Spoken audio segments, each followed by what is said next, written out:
Eagle has landed. You're listening to American Slacker Podcast with Matthew Gertz and Jesse Landers.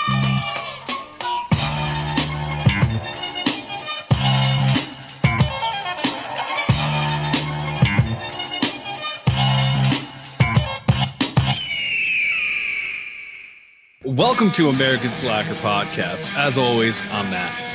And I am Jesse. Today we are joined again by Deltacity. We have Phil and Tony here. Thank you for coming on, guys. Always a pleasure to have you. Wicked. Good to be on, man. Thanks for having us. Thanks for having us, guys. Good to be here. Always glad to have you guys. Always a pleasure to have you on the show. Real quick, why don't you tell anybody that's is not familiar with you, tell them a little bit about yourselves.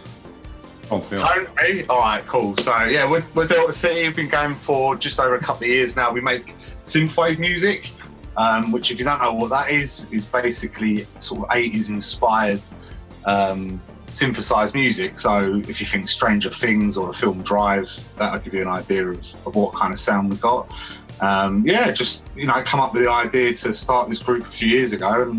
And me and Tony are brother-in-laws, and we always used to chill out in our my little studio shed, and just sort of said, why don't we make an album one day, innit? And then we just, come out with the first album, and then have taken it forward from there. So, just been taking it a bit more seriously, to be honest. Yeah. We randomly found you. I mean, how long have we known you guys? A couple of years now? Yeah, nearly since the start, I reckon. I mean, geez, right at the beginning of this podcast, we randomly, I found you, I don't know, I think it was Facebook, possibly. Randomly, you guys had been running an ad or something, or somebody was talking about you, and I found your music, and I was like, oh, dude, these guys are fucking so dope. Synthwave is so new, really, and I really dig what you guys. I tell you guys this all the time when we're working together, but I think what you do is very unique on a market that's very saturated. I appreciate that, man. Yeah, thanks. Yeah. That kind of can work against us though as well. That a little bit. Oh, you mean overthinking it, or No, because people seem to like the same thing in synthwave music. It's a funny old genre, but like the popular instrumental, which is a weird thing to me. I really enjoy vocals, but instrumentals are huge in synthwave. It's something we don't do enough of, but. What do you think is some of the elements separating newer sounds in synthwave then? I mean, for myself, I think that the kind of more dark wave has really taken off now. So the darker element of it, a lot of people come over into synthwave from metal. Yeah, definitely heavy metal stuff. Really? Yeah, me and Tone haven't, to be honest, but there seems to be a lot of people that have come over from that background, and obviously synthwave just resonates with them, and you kind of they tend to go to sort of, I don't know, more darker artists, really, don't they? In terms of the sound, but I think we're a bit more. You feel it's kind of getting darker overall as a genre, the sound. Do you know what? I think there's just so many subgenres within it. I think it's splitting more and more, if that makes sense. Okay. You've got synthwave, that's the base, and then everything's kind of sprouting off the top of that. So there's loads of subgenres within it now, and that's kind of getting more and more. But I think the whole cyberpunk side of it, isn't it, is leaking out a bit more through games and stuff. There seems to be quite a few games with cyberpunk influences and really digital sound to it. Yeah, digital sound, and also the kind of graphic-y artwork as well. That really dystopian. That CGI. I'm enjoying that coming back, and just staying. It's been here, but staying for a while, and I'm enjoying that. Yeah. It seems like a lot of people are introduced to synthwave then through other sorts of media. Like you mentioned before, Drive and Stranger Things. Now Cyberpunk, what is it, 2020 something or whatever? Yeah, exactly. 20. It's cool to see that it's being recognized by people in the industry, I guess. Do you think it's more because it's an insider type of genre? I think it's it is, but it's leaked a lot everywhere as well, right? Through games and through TV and through film. And Drive obviously was the massive one, but it seems like the people creating the media, though, are the ones that are already aware of these artists and sounds. They are, yeah, but I don't know what it's like for you, but you've got in our chart music, in the UK charts, there's obviously some groups that are starting to steal bits of not steal them, but be inspired by the whole 80s sound, and they're, the old 4/4 beat, the drum. I mean, there's a song by a group called The Weeknd, which was massive over here. called Blinding Lights, and it's so synthwave. It could be underground, you know. But it's gone commercial a little bit in that sense, but it's still very underground. The big bands that started it, the whole synthwave thing that we were into, are still not charted, not labeled. You know, it's not really. I mean, Gunship done all right in terms of they got to 14 in the UK album charts or something when they released their first. Or the second album, sorry. Yeah, maybe they come from that group though, don't they? The other group, Fight Star. So they've got promoters on their side and 100%. Yeah, there's no one that's kind of self-built like us, I guess, really blown. But I think it's a weird world now though, because you know, in the age of kind of Spotify and iTunes and all of that, you know, there are artists in our genre that are, you know, doing 1 million streams easy on the track. So it's not as if, you know, they're still blowing up and people still, you know, millions of people still listen to their music. So it's a kind of, the world's a smaller place in that sense, you know, because you're exposed to it. So, you know, you can be an unknown artist but be big, if that makes any sense at all. But, you know, so. I mean, that's like, I think back to, there was like a Deadmau5 quote or something where he said, you know, I'm not a millionaire. I don't have a mansion or whatever. I'm fucking still living out of an apartment, can't feed my fucking pet. And that was when he was doing tours and stuff, you know, and that almost speaks to that same level where it's like, you have this notoriety, but you don't have the like financial backing to, you know, it's like the shit's on stilts, but it may look cool as hell, but it's really flimsy. It's really flimsy for a lot of artists out there, it seems like. Yeah, it's tough, man. It's tough. It's a tough. There's so many people now doing it. It's so accessible to make music now that, you know, there's thousands, tens of thousands of people daily probably uploading music. You know, music in general is saturated, but I think it's just about carving your own. You know, like you guys have done with the show, just carving out your own path amongst all the noise and getting your own followers and your own fan base, and not worrying whether, you know, someone in wherever has heard of you, or if, you know, if you're walking down the street and you're recognised or whatever. It's knowing that you've got this loyal group of followers. That's what we want to build. We want to build like a following, you know. So, but do you know what though? Wouldn't you? But do you know what though? Would you be bothered though that, you know, you're not going to live in a mansion like the likes of Ed Sheeran or something just to make a living though, right? Would be ideal, wouldn't it? Oh yeah. I mean, just spend 8 hours a day doing what you love is, oh man, and getting paid for it and being able to live on it. Being able to make that jump from something being, you know, a hobby, quote unquote, something you pour tons of work into that people would still call a hobby versus what pays the bills, I guess. Yeah, exactly. Yeah. I guess all it takes is one TikTok, you know, like challenge to like use a Deltacity song. Oh my God. And then it's true. Across the world. I mean, there's a lot of stories that come out of like those kinds of things, you know, just one meme challenge. It's like a dance to a song, and then every fucking preteen around the world is using, you know, your song. It's true, man. Yeah, back to the small world thing, man. Yeah, it's what you go from nobody to somebody overnight real quick, man. It's amazing. Yeah. We are going to Distro Kid though, who distributes our stuff. They are distributing it to TikTok as well, so you never know. Oh my God, that'd be hilarious. Catch us in 3 months talking back to you.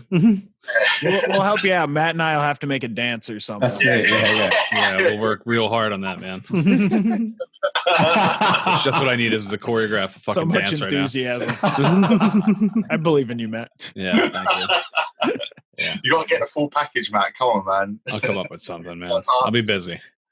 Well, speaking of being busy, you guys have been busy, and the reason you're really here is you have a new album coming out in 2 days. No, not 2 days. Well, yeah, technically to the listener and viewer, 2 days. Oh, that makes sense. 2 days. Wow. Yeah, this is coming out Wednesday. The album will be coming out Friday, 24th. Yeah, that's right. Yeah. Well, podcast magic, some behind the scenes for the audience there. Traveling through time, people. This isn't live streamed. I mean, it doesn't happen just like that. I ruined the illusion. Sorry, guys. Oh, you're fine, man. It happens all the time. Do it again, though. You're never coming back. But yeah, we'll be that much closer to the release of it once this episode is out. Yeah, amazing, man. That's a good thought to think about, man. You know, it's been a long road making this second album, really. I mean, we've got 3 tracks out already that are going on the album, but we've remastered them and remixed them just to sound overall a million times better. Because I think from when we released our last single that's out on Spotify now, between that and finishing this album, I literally just studied my arse off. So I just learned everything I could about mixing and mastering as much as I could. You know, there's definitely a lot more to come still, but I think it's a real step up in terms of the quality of the sound. You know, nice. Yeah, I could vouch for that. It sounds amazing. Everything I've heard that you've been working on, hiding away in the studio last year, basically. Yeah, literally. One song in particular, though, that's going to be amazing, isn't it? Oh man, yeah. We did. nice transition. I like that. Yeah. I get to appear.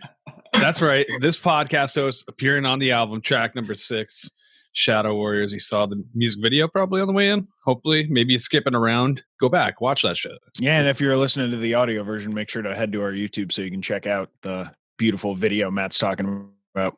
Hell yeah. Thanks, Jesse. We just that track alone, so much work. I mean, a lot of man hours into, so I can only imagine what the album's taken, but it was awesome being included in the process and kind of seeing the whole fucking grind and having a little bit of the stress, you know, as well. Like deadlining and stuff, trying to get like different versions to each other and all this and that.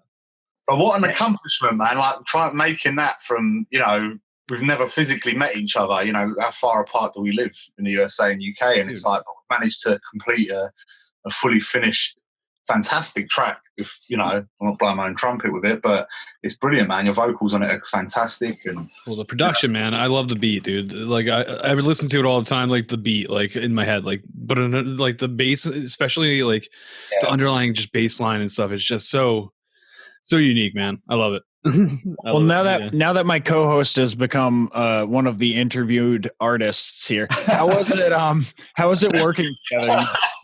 You guys mentioned that you've never actually physically met each other. What was the process for the three of you, like actually putting this together? I mean, it was pretty easy, right? I mean, we generally you emailed me the version 1 of the track, which was nothing like it is today. And, you know, I got the feel for it. And then we would kind of go back and forth. Like I wrote a couple different versions of like the lyrics and vocals and send them back. And then, you know, you guys would send me another updated track. And then, you know, I mean, how many versions did we even have? I don't even know by the end of it. I mean, probably a good 10 between all of it. Yeah. And then I just, you know, gave it to them and they tore it apart, mastering and working over the vocals. And I mean, it came out amazing, you know. It gets hard to keep track of what version of the song it is because it's like newer version, updated version. Isn't that like which one is it? Put a month in there, like week. You know, I don't know. Like, it definitely got lost in time. But it was wild, man. Just like we're so far apart, and like we're making this high quality music that sounds like we were all together in a studio. Yeah, you know, coming up with this idea. It's amazing. Fair, though, the first vocal version you sent us, I think there was a few changes made, but it was pretty much the layout and the lyrics and didn't drift too much from that. I mean, I think the premise of that, I mean, the quality of each track just takes a step up, doesn't it? Every time, you know, just little adjustments, right? I mean, just little. I'm just adjust it, and I think that is. I think I'm getting a bit faster at it now.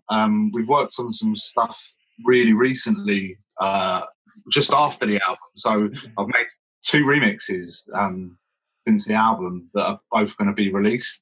Well, one of them definitely is going to be released. The other one we're waiting to hear on. But we've got another remix coming out on the 6th of May. May. Yeah, sorry, 6th of May is coming out, and that's with a guy called Spectral Knights. So he's another synthwave artist, UK synthwave artist that we've kind of met along the way. And then we just got like we did with you guys. We just got chatting one day, and he's a really nice guy, and picked up the phone, started talking properly, speaking over things like Zoom now, and just really speaking about what our future process and goals are going to be. And he said, I've got this track if you guys want to remix it. And we've been sitting on it for a few weeks, but it didn't take too long, did it? Really? Probably only about 4 versions for that track. So I feel like the process, I think a lot of while we were making a tune that we've done, Shadow Warriors, I was learning throughout that whole process at the same time, and that's probably why it took so long, because I had to keep going back and going, I've just learned this. It is right, but that was from scratch though, yeah? If you're doing a remix, it's different, because you get the vocal, the finished vocal. Yeah, you get the vocal, you're going to get the chord changes, you're going to get all of that in there already. So, it's not going to be, it's not nowhere near as difficult to start from scratch, No. It's the importance of networking, man. I mean... We're spouting about it, but I mean, you got guys like Time Cop that have been doing this for a long time, realistically, and it's wild. And it just goes to show like how easy it is to really just get out there and work with somebody, especially if you're just trying to dip into the music industry. I mean, it's so easy, man. What I am wondering now, what do you think is the most important thing, I guess, in working with someone in this way? Like what's the one quality or trait that's overall they need to have in order to make it this work? Because I imagine you can't just do this with everyone. It takes a certain type of person to sit down, coordinate schedules, work over an interface like Zoom or a video chat to put together a piece of art. Is there some a certain thing that stands out with the people that you've worked with in this way? I think it's just getting on with people. I think it's just having that little connection. I mean, you don't have to be face to face to see if there's a little connection there, and I think that helps. Some people do it just for email. There are bands out there that don't even speak to each other. Probably they just send it back and forth. Yeah, it's a bit more weird. I labels work like that. Loads of artists don't get, they don't see who wrote the music or who's doing the mastering. They're just completely separate entities working on a tune, and a record label will bring it all together. But I think for us, it is Tone's bang on the money. I think it is. It's just having that connect. You kind of just know, even just through some messages or whatever, you just kind of know if you're on the same wavelength. Like the other guys that we're doing a remix for, and hopefully, this has some legs to it. But is a group called Tiger Side, based in America again. And we got, again, I just put a message up about PRing, and this guy comes back to me called Elliot, and, I think they're LA based, aren't they, Tone? Is that right? I'm not sure, Phil. I can't remember. I think so. So sorry if I'm wrong, but So he just kind of said, give me a call and I can give you some tips and advice. This is my background in the music industry. And I can give you some advice. And picked up the phone to him, and he's like a top guy. And it's just and then he's like, oh, this is my wife's band, Tiger Side. We're doing a remix competition at the moment. If you guys want to enter, I think they're signed to either Sony Direct or one of the subgroups of Sony. So it's a pretty legit thing, and they're cool. Really good band as well. So we started working with them, and again, the communication just flows. It's not. I think you just got to have that. I think you just know. I mean, I haven't met anyone yet, to be honest. Luckily, that I kind of haven't got on with in that process, but I'm sure that might come down the line. As we do more of it. And I don't know, maybe next time I'll let you know how that goes, man. I'll deal with someone. Just don't get on. Even podcasting, I think Matt and I, we've had a couple times where we've talked to people and we're set up to go, and then it never really happens or something. Or even just the vibing isn't there, like you were trying to say, the energies of working with somebody. If that's off, man, especially with music, dude, you're not going to get something that's enjoyable for anybody. Yeah. That's going to come through. That's the thing about music, man. You can feel the dedication to it. You can't half-ass that. Yeah, you can't hide behind it, can you? Yeah. Now, do you guys prefer remixing or originals? I feel like I know the answer to this, but I'm just out of curious. I mean, you probably do both for experience, I would imagine, but. Yeah. I mean, Tone? Yeah, I mean, the remixes are fun. They've been weird though, right? These remixes, because of the whole quarantine thing. I've not really been able to sit in with you, and yeah, I know. we're normally there together doing it, which is quite nice. So these ones I felt a bit distant. I mean, I did add some vocals to the Tiger Side remix. Yeah, but the other one, I was kind of just you send it to me, and I'll be like, yeah, that's good, that's crap, whatever, you know. But I mean, I like the process of writing a new song. Yeah, I agree, man. I think remixing, I could definitely do it a lot. You know, I do enjoy it. It's not that I don't enjoy it. I really enjoy it. Actually, it's nice. But I think when we get to work on original stuff, there's nothing like that when you're creating it from scratch. You know, the very first chord you lay down, or the first bit of the beat, or whatever, and it's like, you know, there's nothing. It's just a completely fresh palette. You know. Well, yeah, exactly. The creative process is endless, isn't it? You can just take it anywhere you want, can't you? There's no restrictions. So only the musician knows the sound of what two puzzle pieces sound like slapping together, right? You know what I mean? Like the way when the bass hits the drum beat, like just right, and it's like, oh shit, I'm onto something. Or you move it back by a half second, and you're like, that's it. The tingle, the hair raises. You're like, uh oh. Yeah, we love that, man. We had that, didn't we, Tone? And started quite a few of the tunes where we just hit that little moment. And we're like, we just look at each other like, that works so well.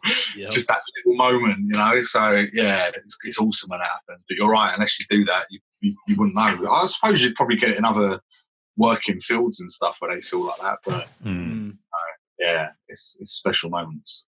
Well, yeah, I think it's good to be critical a little bit of your own music, and then it does get better. You got to know when to stop, but I think we're constantly making the songs better, aren't we? Adding bits or whatever, just changing a little bit.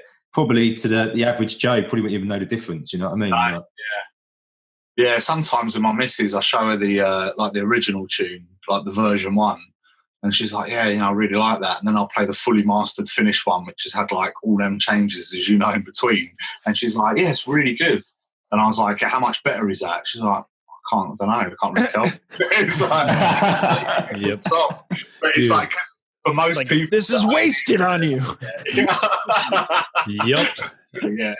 In that aspect, that translates with video and photography and everything else as well. Like, I swear. Like, if you don't have the eye for it, it's like just exactly. It looks the same.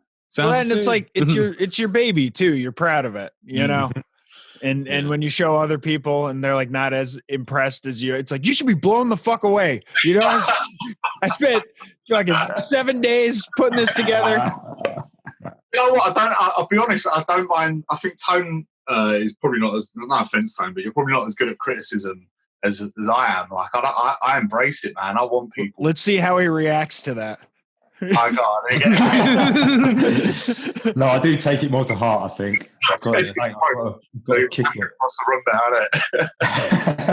I mean, we can relate to that. I mean, we're in the open world, and like, we've started a war with somebody who put a dislike on our video. So, I mean, not just one, several. It's a war. It's the same person. Oh, really? We know who you are, Drip Daddy 69.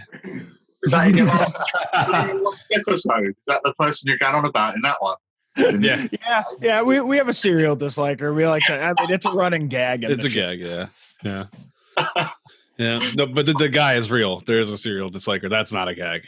Yeah, we've meshed like reality with art, so you can't really tell the difference. And we will fuck him up when we find him. No, I'm sure. That's not art. That's real. Man. Brilliant. Need to make a fight track for that now. We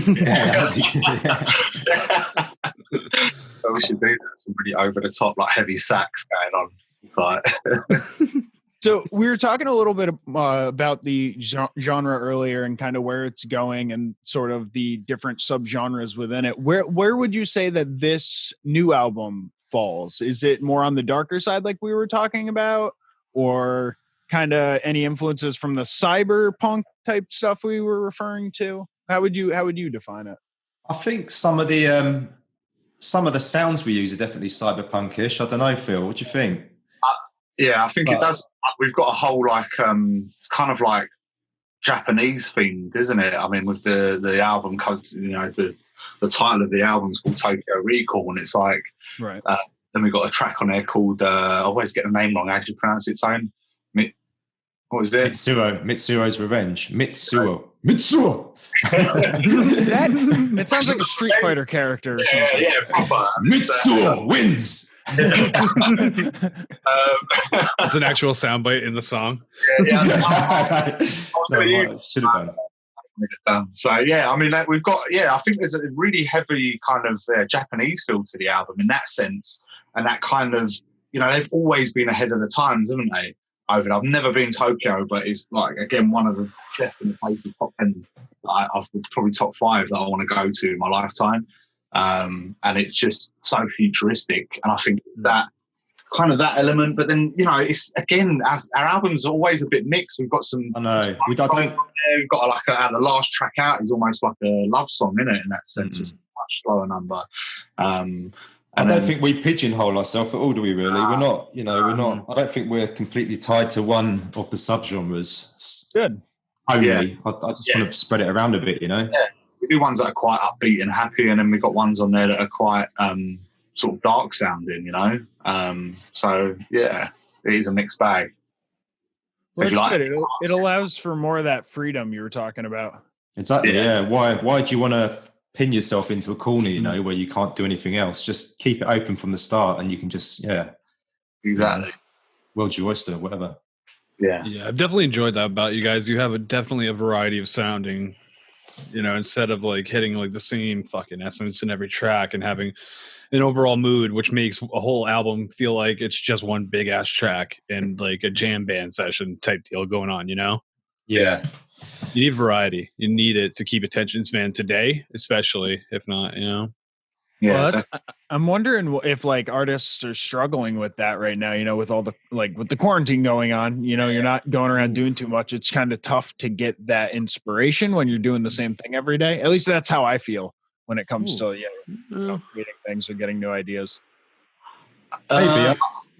I think a lot of the inspiration for me, though, personally, doesn't come from the outside world anywhere. It comes from movies and true, animation and books. And so this is a perfect time for you. Then. I was going to say, I was going to say, musicians, 5 albums. Musicians are probably the number one artists that are taking in the best perspective. I mean, you can get visual artists, that paint and draw and everything, illustrate. But I mean, musicians compared to comedians, look at the polar opposites there. They need a crowd to work. Musicians do not. They can realistically sit locked up and be inspired, like Tone's saying, about film, other music, like whatever it is, and write a whole fucking album, perform it live on Instagram, and still get the fucking amazing reaction. Yeah. If you want to go perform stand-up live on Instagram right now, I can tell you what's going to happen. You're going to have 3 people in your room, and you're going to have a shit ton that come in and say, what the fuck are you doing? You're crazy, and this sucks. What is the difference in that? Because if you think about it, there is like, does the musician not necessarily need the audience? I don't think so. I think the thing is, I've been to a few comedy clubs, and you go to those places and you just laugh, regardless of even if you think it's funny. It's an atmospheric thing, isn't it? A comedy club, especially. Yeah, you fall under the allure of like everything. Like somebody laughs, everybody laughs, Exactly, yeah. You can't even help the pattern is there. And music's kind of a solitary thing anyway. I mean, I find the best way for me to listen to music is through my headphones. So, dude, yes. So, hell yeah, man. Especially like overhead ones like this. Oh, dude, fucking boom. Hearing every fucking note, every instrument. Yeah. And speaking to what you were saying before, I know from my own dad's experience, I guess there's a band or a group, a guy, Adam Ezra. He's doing like lives on Facebook every night for his fans or whatever, and just playing his songs from his living room. Yeah, so like that's a hell of a way to connect with everyone during this too. Yeah, dude. But what's your guys' takes on quarantine clubs? Have you heard about these yet? No, what is this? Oh my God. So DJing is huge on Instagram live now. So people are doing DJing, and somebody was like, let's make a club out of it. So now they're doing Zoom parties with like 1,000 people. And one is really big called Club Quarantine. I think this one is like it's a gay club, but like everybody goes to it. But there's a ton of these popping up now. And it's like, it's so interesting, like to see this. Like thousands of faces on your Zoom thing on a TV or something. Like, how does that actually logistically work? It's so weird because it does this. Like as soon as Phil will talk, he'll take the mic. The screen. DJ will share like the music. I'm guessing. Yeah, the DJ puts the music directly in like how you share with Zoom. Okay, and it sounds good for everybody. But then you have like a lot of interference, I would imagine, because everybody's like got speaker to mic. Not everybody's hooked up like we are. Yeah, exactly. Yeah. I wonder if they have a moderator to like mute people's mics. Yeah, they must. Yeah. It's so fucking wild to see, though, the things that are happening from this quarantine, man, on top of like how it affects the arts, but like the little interesting things like this that you would never imagine. Like, oh yeah, there's clubs on the internet that you just join in the video chat. I know. It is mad. I mean, that's to be fair though, I think that is more of the future. When I don't know if you guys get a chance to like play VR or anything like that, but I've got an once I get my government check, I'm getting one. This guy is dying for VR. He wants one so bad. Like, I feel like I'm going to lose my best friend when they get VR. Money. If the podcast disappears just out of nowhere, it's not because either of us died. It's because Jesse got VR and he just can't be pulled out of that fucking virtual world. The podcast isn't going to die. We're going to open it up on a new platform where people can sit in the audience. Yeah, I've got to meet him on the VR to do the podcast. Just going to have Matt on a screen next to me in VR. God. Oh, man. Come over there. That'd be like, yeah, it'd be brilliant, man. You guys should do it. No one's done that yet. First VR podcast show. That is a good hook. That is a good hook. You have a VR setup yourself? Yeah, I've got an Oculus Quest. 1 minute. My daughter's just come and say hello quickly. Special guest appearance. Hold on 1 minute. All right, come in and just say hello.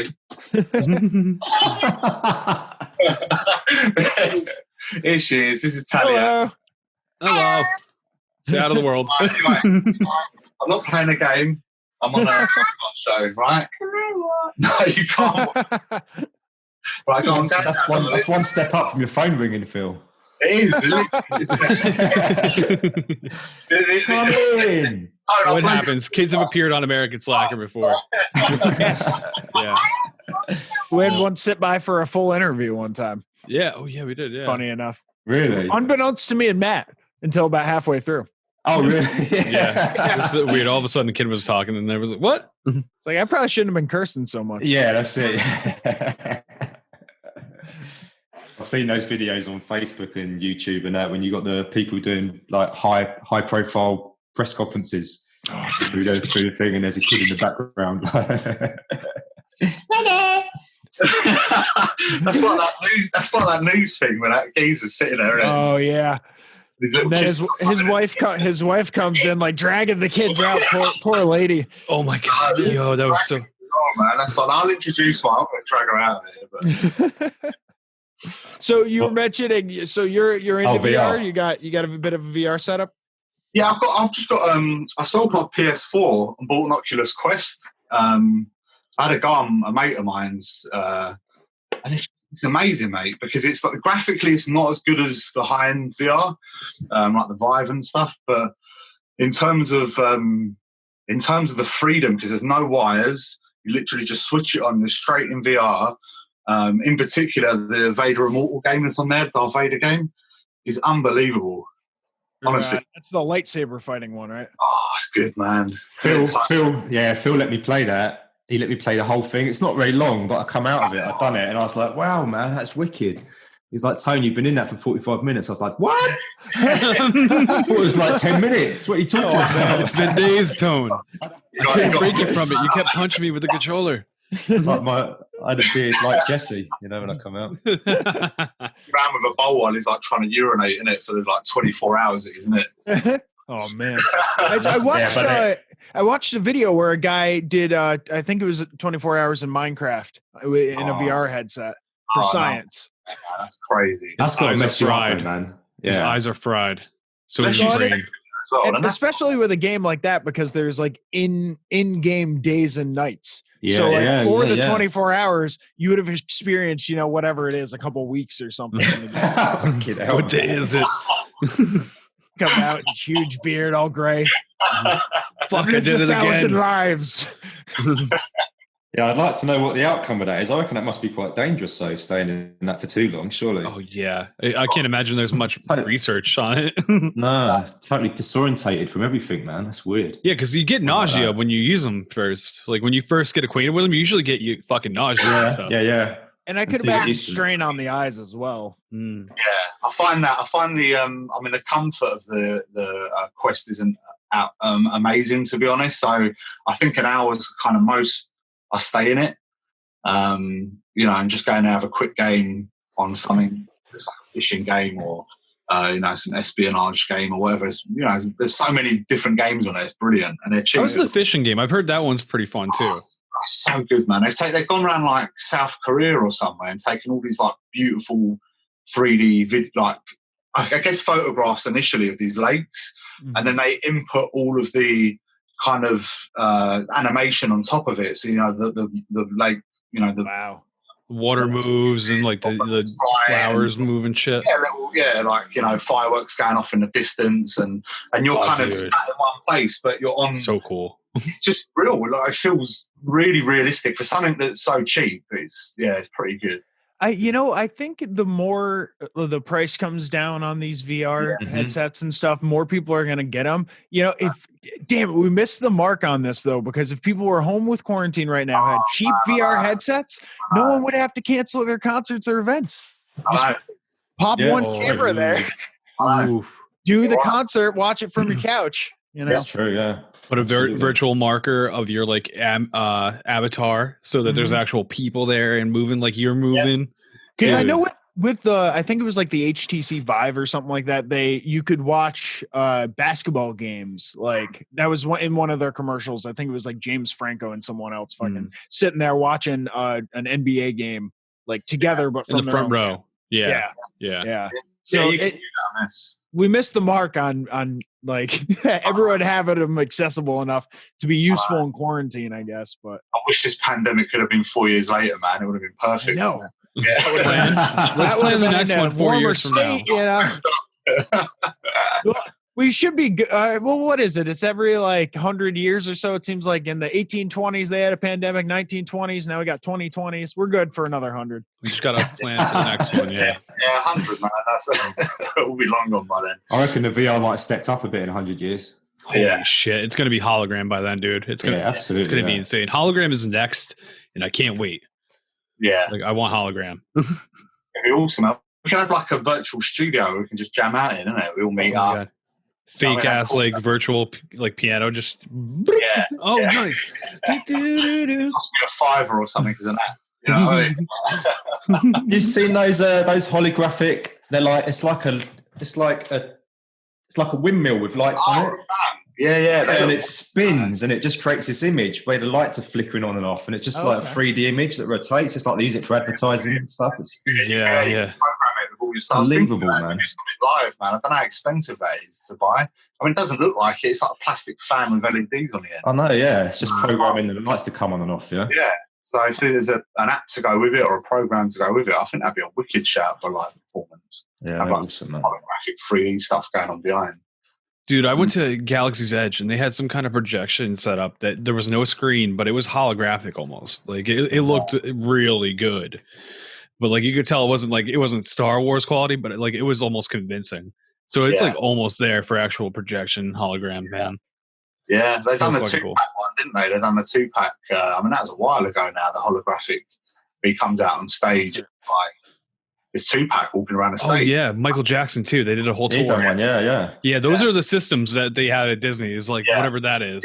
Yeah. Some kind of projection. Like it's weird. And I don't know if they cast a little light smoke and that's how it catches or what, but like it's weird. Yeah. It's crazy. And also the Gorillas, right? You know the group Gorillas? Yep.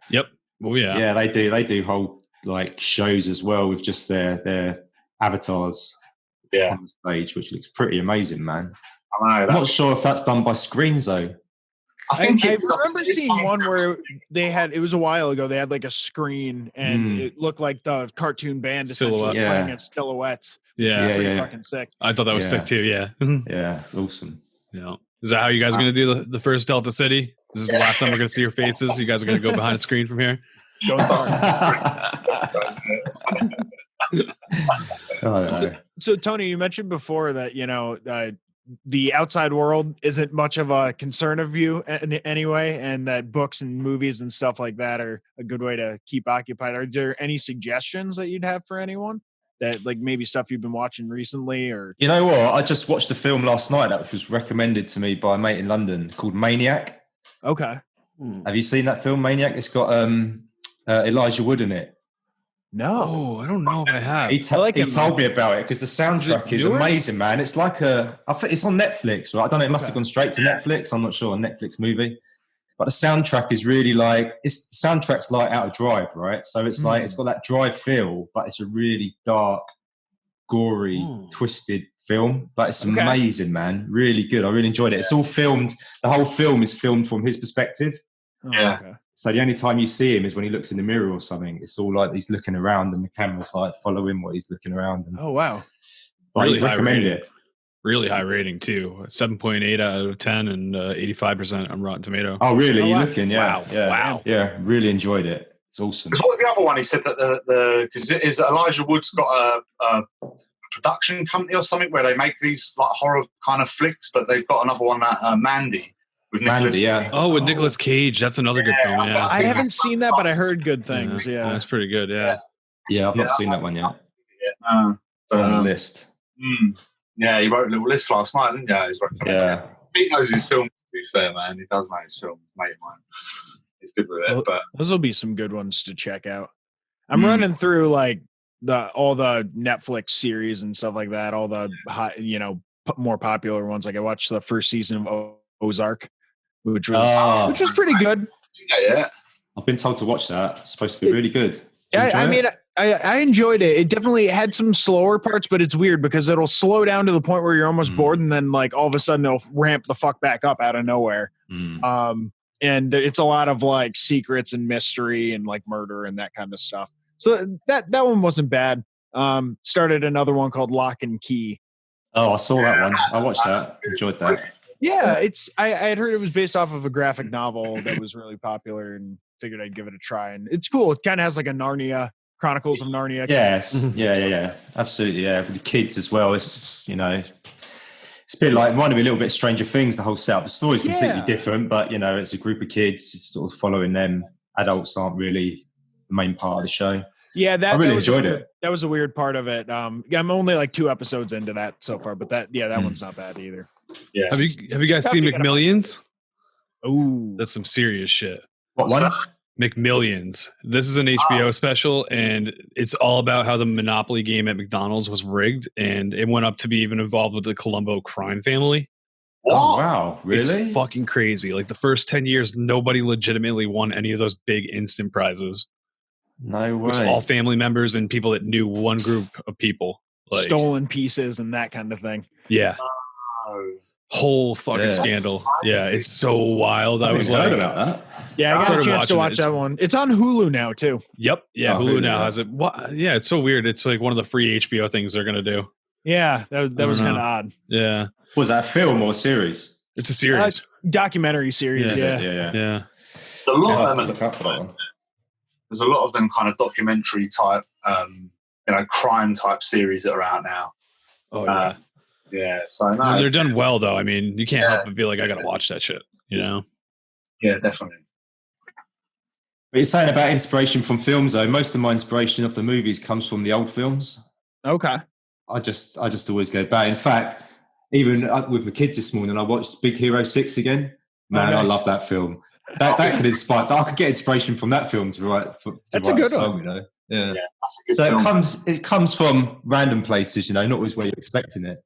Yeah. But, Yeah, I think, even from my perspective, it is, similar to you, man, just watching films or listening to something. And I watch a lot of YouTube, to be honest, and just random stuff, but then coming across other artists as well, just kind of hearing maybe a certain sound and then thinking back to an old film or something. And then, one of the tracks, again, that we've got on there was inspired by Explorers, the old 80s film. Oh, yeah. Okay. Great.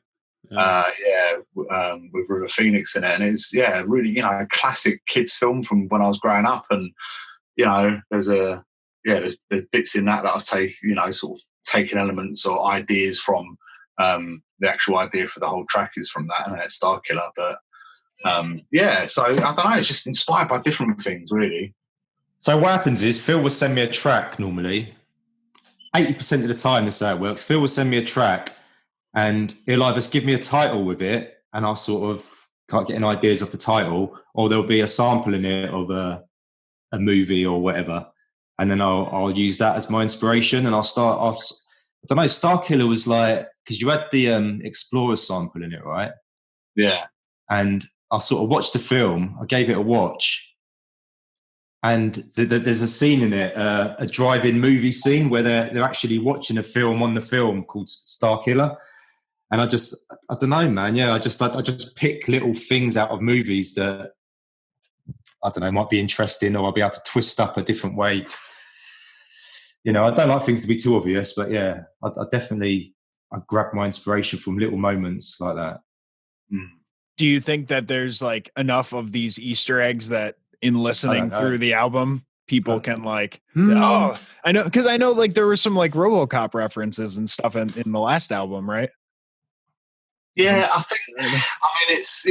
don't know. From your perspective, Tone, in the other album, well, to be fair, our whole group was sort of inspired by RoboCop, because the whole Delta City thing is, you know, RoboCop. Yeah, it's Delta City. It's like the fake city that is set in Detroit. Right. But yeah, I don't know. I think the first album was a little bit different, actually. I think this one's been made a little bit differently. I think the first one, I wrote a lot of the songs on acoustic guitar, which has not been the case so much with this one. Yeah. Phil's been giving me a backing track, and I've been writing over the top of a backing track. Yeah. Yeah. I kind of enjoy more, I think. I do like both ways, but I think I kind of enjoy that more. Like you would have had, Matt. So you can really get a feel for the song. Exactly. That's how I've always written my vocals, is start with a solid backing. You know, it doesn't even have to be all the instruments yet, but like give me a drum and a bass at least to give me a rhythm, you know, but like, it's very, very easy. Yeah, I prefer that as well instead of dry writing. Yeah, so I think that's a much easier process. But I mean, at the same time, for me, it's quite nice when Tone does an acoustic, because he gives me all the chords. And I've just got to lay them down on a synth, and I can take it from there. So it makes my process sometimes. But get back to that, actually, Tone. What are you doing? I want some chords to work off. But I don't know, just different ways of working, isn't it? But I think this album is very different, because the first album was a concept album, so it was one story the whole way through. We didn't have that this time. This time it was different. We just said, let's make songs, you know, and get to work as an album. But they're not tied in that kind of sense. Just an idea free for you. You're not following any sort of strict guidelines of what you got to write about. Just do whatever. Yeah, which I think's been nicer, to be honest. Yeah, I do as well. Yeah, less constricting, definitely. Yeah, and the moods and melodies of the album go all over. You know, you get all different feels. Which again, it's a good journey to sit back and go old school with it. Start at track one and go to the end. You know, just to see where it goes. Yeah, man, I appreciate that. I think that's what we've tried to make is there's a lot of albums that you listen to and there's, 2 or 3 tracks that you like in it. And that is the kind of nature it is now. It's why people are releasing more singles than they do albums now, because to get traction. And in fact, we got recommended by everyone to not release this as an album, but to release it as singles.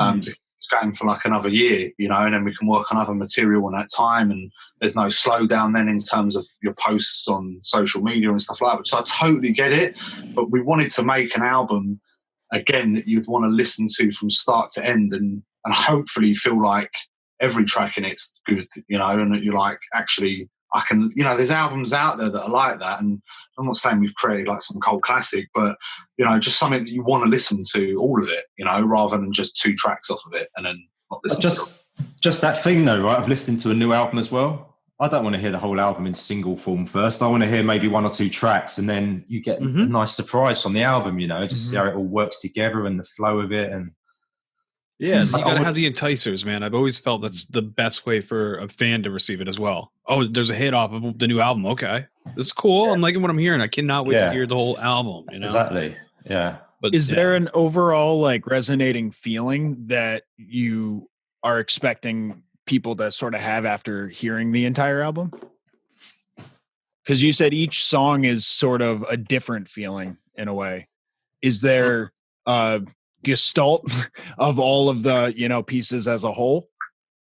I don't think so. Maybe more of a journey, because it does, it ends on a kind of a low. It sort of raises in the middle. I don't know. I don't think there's any sort of specific emotion that we're trying to evoke in anyone, but I think it's going to be a journey, a definite journey, I think, listening to it.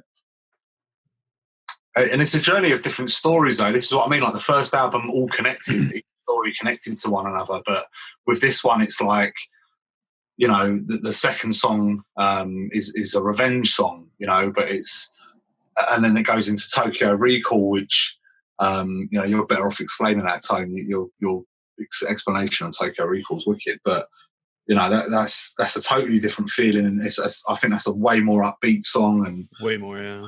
And then it goes into Hang On, which is a real fast-paced kind of, it's one we've got released already, which is like a fast-paced, you just want to drive to that song, you just want to get in your car and floor it. Sadly, I've only got 1.5, so I can't do nothing with that, but it's not, it's a nice driving song, and then we've got slower ones on there, like the last track, which morbidly I want the songs to be played at my funeral when I died. Honestly, it's such a beautiful funeral song. I think it's a lovely song. Now it's on record, so yeah, that's on record, man. There you go. That's will and testament. There you go. You're the first artist to ever say that. Like, that song's so nice, I want it to be played at my funeral. Is that big-headed or what? I don't know. That's a bit. Wait, what track was that? 12, you said? 10. 10, the last one. I was like, okay. Yeah, remember that when you're listening, guys, that that's the track Phil wants upon his death. Let's listen to it with that view of Phil. There you go. Hologram VR. So you would agree with Tony then that it's sort of the album in itself is like, it's a journey. It's not like, oh, by the end we want you to feel this way. It's more how you along the way of listening to it. Yeah, I think it's, I just want it to be, I want it to be something that's enjoyable from start to finish, but not necessarily, connect all the dots with it, I think there's loads of albums out there like that. Absolutely. Then that's, I don't know, we're just trying to get that feeling with it, and that's why it was hard to kind of deny what everyone's been telling us, which is don't release this as an album, when we knew we had this kind of like this package of songs that just worked really well together and would be really nice for someone to either own on vinyl, like if we go down that road eventually, or, just download it as an album or download it to Spotify and just have it there as an entirety, and it was a bit of a shame to not do it with that. So, yeah, we sort of listened to no one and just went ahead and released it. And also, though, think about how much album art you're going to need, man, if you do it all in singles. Fuck that. Yeah. It's a good point. Yeah, it can be a lot. Yeah, I mean, Tone's on that note, man. I mean, the album artwork was done by Tone's brother, so I love it. Yeah, it's vibrant. It's got a little imprint of you guys' personality, music wise, like right on that. Bang. Especially the album described, right? An image can't be better off. Yeah, thanks, man. Yeah, I think you've done a cracking job with it. It's a really, really good bit of artwork, and he's helping do all of our merch as well. Because I think he's done the Fallen Fighter artwork as well, and I think that was really good. With that was like the purple, the pink kind of Hudson out of Aliens. Kind of cut up, and with the way done, just even the text, the way that he does his text is really good. So yeah, we're going to do some prints and stuff like that, because it's really good artwork, man. And he's an established artist, and when he lives in Canada now, but when he was in the UK, that was part of his job. He done it for a lot of the high-end newspapers and stuff, a lot of artwork, and he's really good at it. So yeah, to have him on board and kind of helping us with that side of it has been brilliant as well. We're really lucky, man. And there's a lot of people, you guys, helping us along the way. And like you said earlier, like networking is just so important. I can't tell if anyone's listening to this that's just starting out, I would say get on with networking as much as you can now. Like we're kind of, we've been building it up slowly, but I think the harder you can pump that, the faster you can get things moving. Yeah, I would say, especially right now, we're in a quarantine area. A lot of people are out there trying to figure out what their next step is.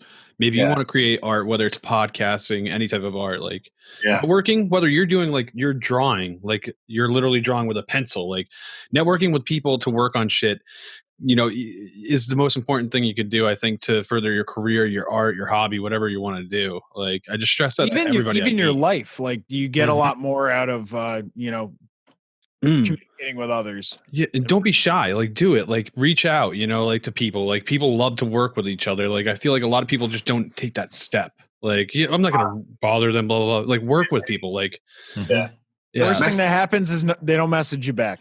Yeah, that's it, isn't it? Yeah. Yeah, the same spot you were in anyway. I've had that a lot from people, but you have got to just keep plugging away. I mean, like one of the things is actually Sunglasses Kid gave me this idea he was on one of his live streams the other day, and I was asking him about like marketing his music. He's got a new album coming out, and what is it he does? Does he pay PR companies? Because we looked into that a bit, and he was like, no, I don't use PR. He's like, just think of stuff outside the box. And he was like, what about getting like a gamer to live stream your album while they're doing one of their gaming sessions? And I was like, that's a great idea, but I've messaged about 50 gamers and none of them have messaged me back. It's a bit like disheartening, but at the same time, it's a great idea. And if there's any gamers listening, we've got a couple of days. So hit us up and let us know. But I think, some just things like that, working with people across, we can help, gamers, especially if they're making money off of it, they need to use licensed music, I believe. I don't think they can just play anything.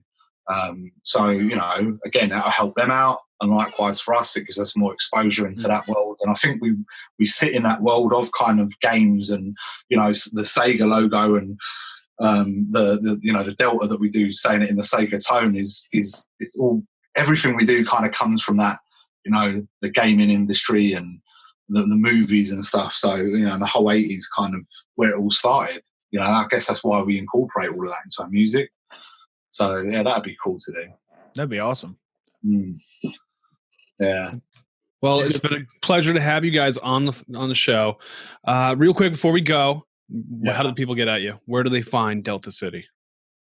Time. So we're on Instagram under Deltacity Music. We're on Facebook as just Deltacity, I think. But basically, Instagram's our big one. Facebook's getting bigger. We're on YouTube, which we need to update our site a bit with all the new stuff. Yeah. The video you just seen will be coming on there as well. That's Deltacity Music, and website as well. I reckon in a few months' time we should have a website up and running as well, hopefully, which would be a lot easier. One place with all of our handles on it. People to find us. Yeah, definitely. You guys got some great merch. Don't forget that merch. Look at that hat, man. Oh yeah. Big Deltacity Music at Big Cartel. Go check out our webpage there for that's all getting updated. That's getting up. So man, help support the cause, It's all good. Hell yeah, man. So gamers, get at them, play their fucking album. Play it while you're twitching, all that. You got the okay from them. Just hit them up. Great music that you could be, killing 14-year-olds to on COD or whatever you're in. Hitting people on Minecraft with a sword. I don't know.